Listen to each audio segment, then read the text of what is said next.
Hello ninjas and ninjas, it's Tim from Exposure Ninja here, and welcome to the first in our series of videos on competitor analysis.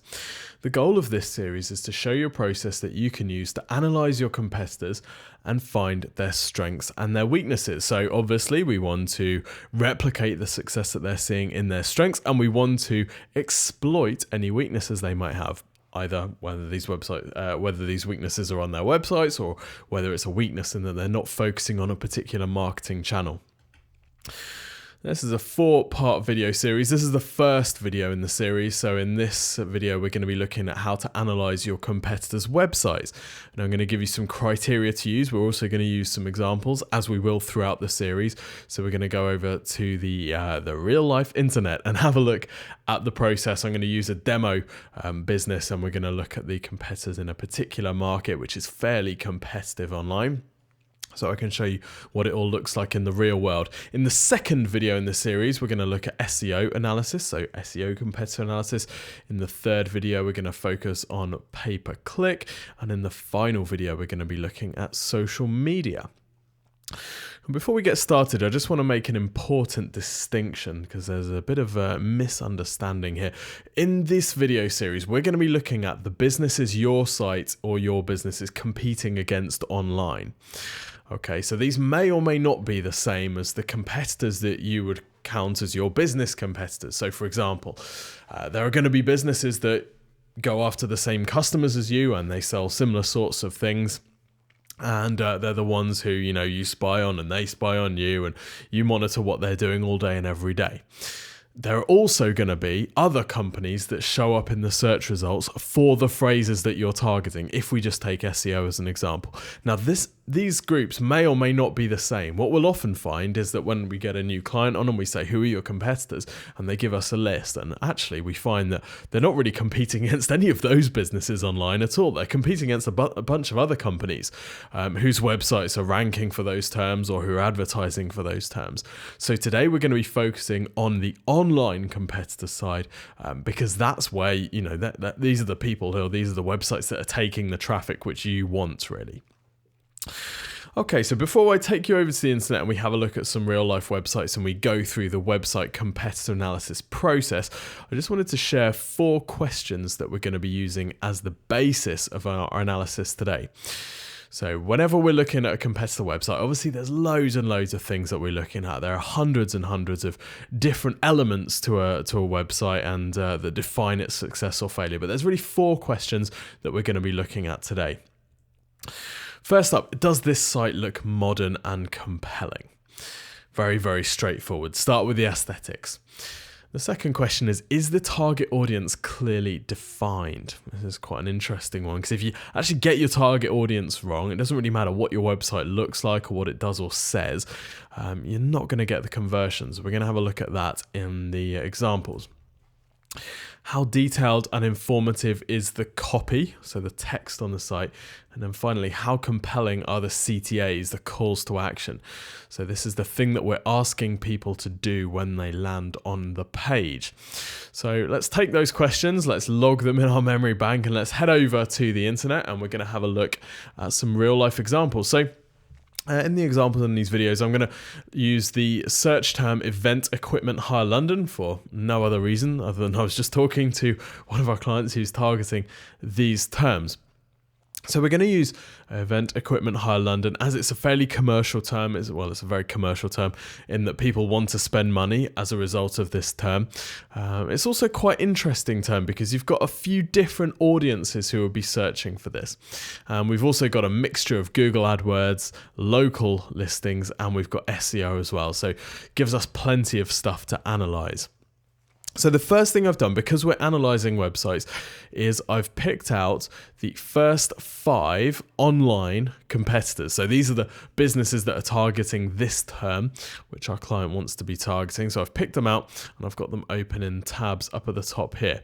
There's obviously a step that you do before this step, which will be to have a look at the search results and say, okay, we can see that we've got Google AdWords ads there. We can see that we've got local search results here, and we can see that we've got organic results here. So of course we know that all 3 of those elements are going to be important in our marketing mix, but we'll cover the SEO stuff and the PPC stuff in later videos. For now, we're just focusing on the website. So we've got the 5 websites open here. And as we can see, they're quite different looking sites. So remember our questions. The first question is, does the site look modern and compelling? So starting with the one that's ranking first here. Yeah, higher. So does the site look modern and compelling? It does look reasonably modern. Yes, it does.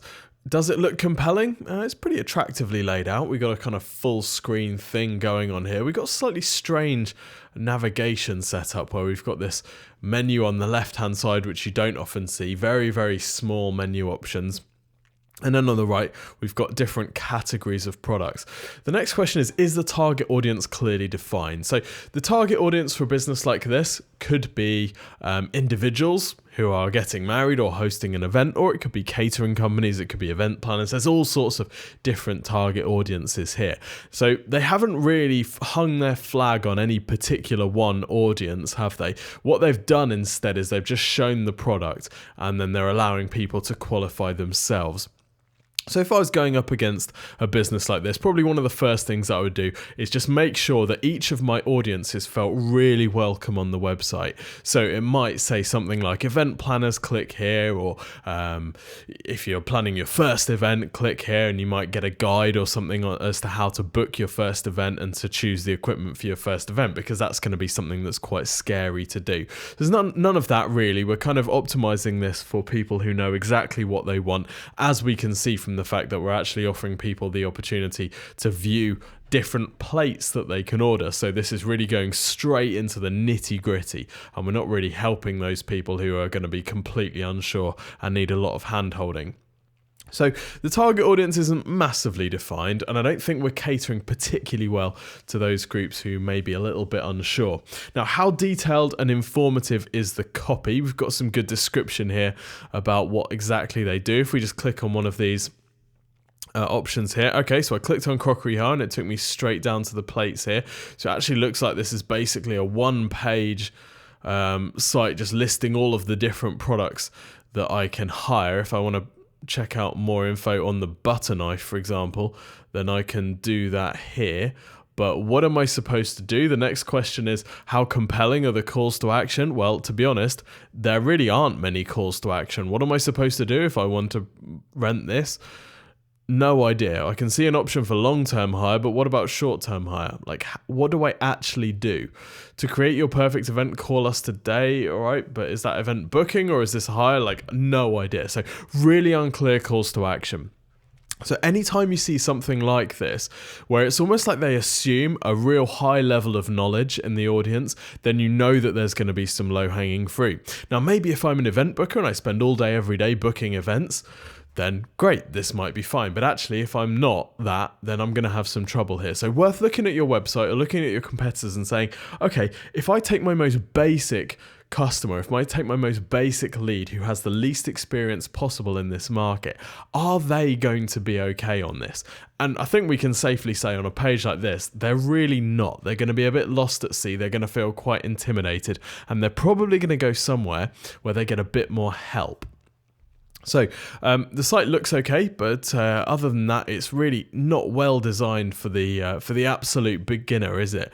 And yeah, quite intimidating for that sort of audience. I also don't have any information that I can see anywhere here about the area that they serve, the areas that they don't serve, the limits on collection or delivery. I can't see any information about the policy for dirty equipment, whether they clean it, which I happen to know now. I'm a bit of an expert in event equipment. I happen to know it's quite an important thing. So really, there's none of that kind of additional info. They're requiring the audience to do all of the work, basically. Now, if you see a competitor like this, this is pretty good news. Let's have a look at another example here. So this is Casablanca Hire, and no affiliation to these guys, never seen the site before other than just clicking on it. So if they're watching, then I apologize. Or maybe they'd be grateful, I don't know. Okay, so we've got almost no information here at all. The site looks reasonably good. We've got the more traditional menu options here with nice drop down, so that's pretty good. There's a lot of information included in this menu, a huge number of menu options, both along the top and then down some of these as well, which may be a little intimidating, but I think on the whole they pretty much get away with it. some good credibility here with the Queen celebrations there. That's fantastic. Royal wedding as well. So great that they've got some of those in their portfolio. But actually, is the target audience clearly defined? Absolutely not. There's no information here about who they're selling to. In fact, there's no information on this page at all. And they're making a classic mistake, which you might see your competitors making, in that because this is the page that ranks, not their home page, they're assuming that any visitors to this page would have prior knowledge because they will have already been on their homepage.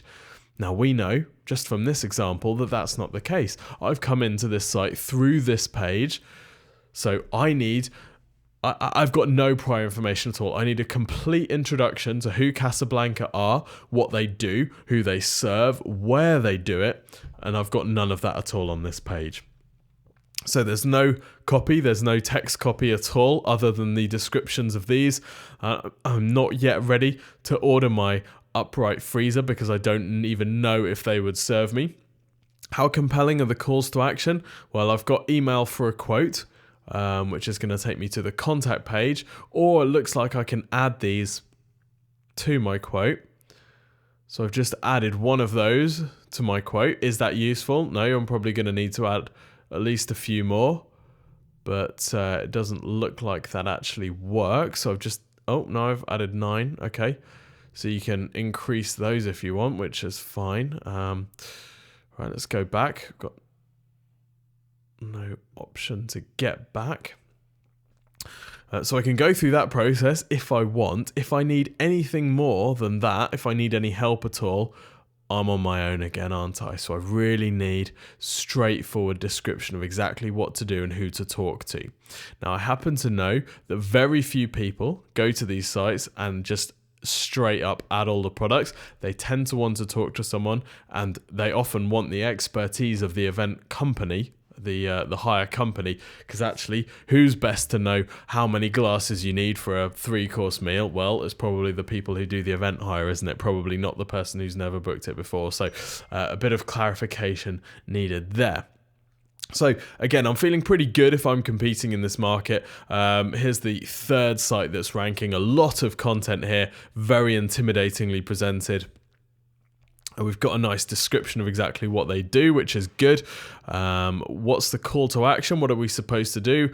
A little bit unsure. We've got a lot of things going on here, haven't we? The main kind of call to action at the moment is the cookie message. Once we get rid of that, what are we supposed to do here? I'm guessing we're supposed to view the range, but actually might be better to talk to someone. We've got this nationwide direct delivery. Okay, so that's good. It's telling me that they do actually serve me. Got a download brochure button as well. It feels a little bit uncertain, but it's probably the most helpful so far by the fact that they've actually got information, which is always nice to see. Okay, let's go to Alan. So this is the fourth site. We're seeing a pretty kind of common thing, aren't we? We're focusing on the actual items that are for sale. So if you're going up against a group of businesses which are all using exactly the same approach in the market, taking that approach has pluses and minuses. So if I'm going to build a new site in this space, I might want to focus on all the products, saying that, oh, well, everyone else is doing it, so therefore we need to. But what I would probably do is I'd build that functionality into the site, but I'd take a completely different approach on the front end, because yes, it might be that that's the only approach that works in the market, but actually, I've got a sneaking suspicion that doing the complete opposite to all of your competitors actually might be a good way to stand out. So focusing on how helpful you could be and actually having, contact forms. So not sure what you want, fill in the details here, and we'll be in touch to help you arrange a quote based on your needs. That might be quite compelling. We've got some information here. We've got some testimonials and credibility, which is great to see. It's something that we haven't seen as much of yet. We saw the Queen event used for credibility on Casablanca. But other than that, we haven't really seen much use of credibility or testimonials at all. We've got some locations, which is nice. Helps me to pre-qualify or disqualify myself. I'm not sure I'd put them under view more, because otherwise I don't see Salisbury and I immediately assume they don't serve Salisbury, but actually they do. We've got sign up to our newsletter with no benefit statement, no information about why I should sign up to newsletter, what I'm going to get. You'd be much better off putting something like sign up to our tips on how to run your event most successfully, or how to save money running an event, or something like that. And then including a voucher code will be much better than just sign up to our newsletter. But at least we've got some information. If we go through to some of these other pages, you can see that I've just clicked on China hire in London, and then I've got all of these subcategories here. So if you're feeling a little bit overwhelmed and this really isn't the site for you, there's no kind of consultancy option here, and they've actually put the phone number behind an 0843, where it's always tricky giving an 08 number, because actually whilst 0843 can be included on some mobile plans, a lot of people are a little bit scared of calling 08 numbers from past experiences getting absolutely ripped off. So if you want people to phone you, it's not a bad idea to just include a normal phone number, a normal location-based phone number, which feels very safe and also has a bit more credibility. Okay, so probably the best looking site of the bunch, I would say, so far. Although, still quite a lot to do, and not really catering for that market. And then finally we have Jones. Now Jones has got a bit of information. Why Jones hire? That's quite a good question. Why should people choose us? That's great. Then we've got credibility through these royal appointment seals as well. The call to action here is, if you have an event you would like to discuss, please contact our team on 020 or send an email to blah blah blah. So that's the main purpose of the page, but where have we put it? We've put it at the bottom of the copy below the fold. And this is a big screen, so it's definitely going to be below the fold on most people's screen sizes. So again, from a website perspective, really not ideal. We need to be much clearer with our call to action and give people a more compelling reason to get in contact. What are they going to get? How are you going to help them? Can you allay any fears that they might have? Not sure what to choose, not sure what you need for your event, not sure how many glasses, never booked this before. That's absolutely fine. Get in contact with us. Our team will help you. We've been doing this for 20 years. We know our way around this. We've worked for people like blah, blah, blah, blah, blah, and we're here to make sure that your event runs smoothly. That's all we care about. We know that you might not be wanting to talk about the different types of plates that you've got. That's absolutely fine. We can handle that. We've been thinking about plates for 20 years, so we're going to take care of that for you. So that would be the angle that I'd take in this market, looking at these competitors. So I hope that's useful. You basically want to ask, does this site look modern and compelling? Is the target audience clearly defined? So do we see pictures of the target audience, or do we have information in a headline about who we cater for? No pun intended. How detailed and informative is the copy? So does the copy actually tell people what they need to know in order to get in contact with you? And then how compelling are the calls to action? So are we giving people a compelling reason that they would want to move forward? And are we telling them exactly what they need to do on every single page of the site? And that's important. All of these questions need to be asked on every single page. So that is some of the competitor analysis website process that we would use to analyze your competitors' sites. In the next video, we're going to have a look at analyzing your competitors' SEO.